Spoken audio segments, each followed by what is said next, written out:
everything else.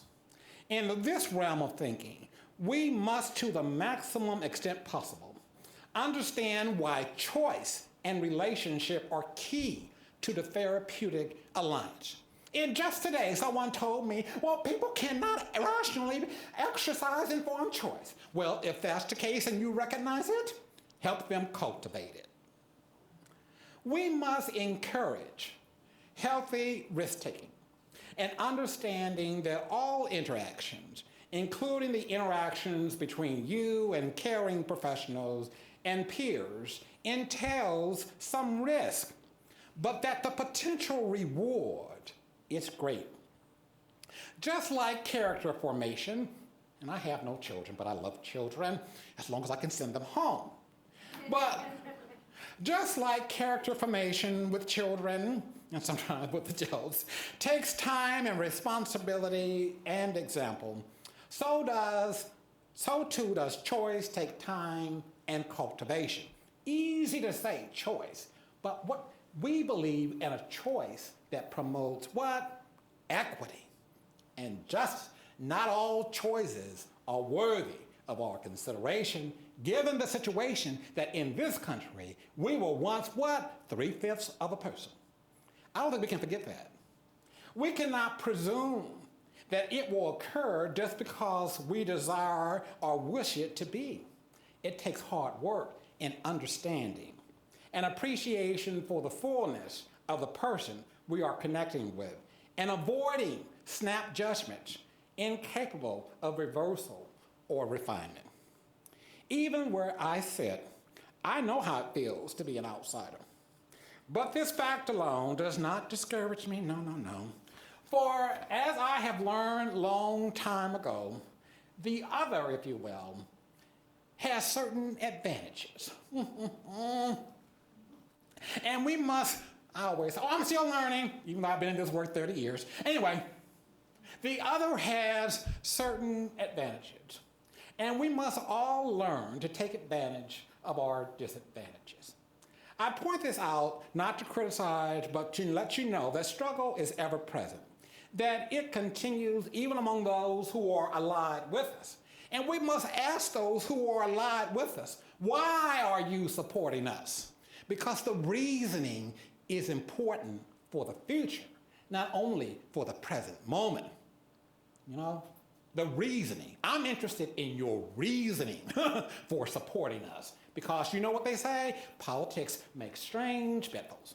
Anyway, the other has an obligation to teach, to hopefully inspire, hopefully to become a part of the solution and not captured, as they say in law, by structures or otherwise co-opted. I have said elsewhere that one of the things I like about my role, which are many different roles, I think, in the department, even though it's subsumed under the title peer, because I'm a complex person and I talk about everything, Kathy can probably say. One of the joys that I like about the various roles in my role and my job is to challenge assumptions about the aspirations, talents, and creativity of a still perhaps last marginalized group in America. Yet I see progress. There are so many things that we are doing that people just do not see on a day-to-day basis.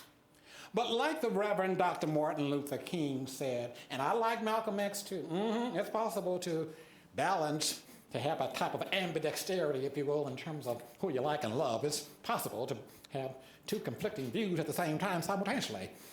I may not, like Dr. Martin Luther King said, I may not get to the mountaintop with you, but as a people, I can promise you, I can assure you that one day we shall overcome. In this vein, I realize, can you imagine when Lyndon Johnson said those words, I shall overcome, the impact that had on the nation? Words make a difference. The power of your voice, the power of your pen to write and to think and to articulate is very powerful, and not everything has to be dollarized in order to be effective. Now anyway, in this vein, I too realize not only with this invitation today, and incredibly, with my appointment to the position of the Director of the Office of Recovery and Empowerment, that a greater justice, getting what you deserve, has been extended to those of us. It's no more complicated than that. I mean, with Justice Holmes said, what is the law? And he said, it's what the judge says, and nothing more complicated than that. And then someone said, well, what is the law again? And my professor said, when I asked him that question, he said, go ask the bad man. He operates in the shadow of the law every day. But anyway, recovery means to me operating and facilitating discussion and dialogue in action, and that it leads to both the recovery of the person, the institution, and other allied systems. This is to say that it is both possible for individuals and institutions to change. Thank you so very much.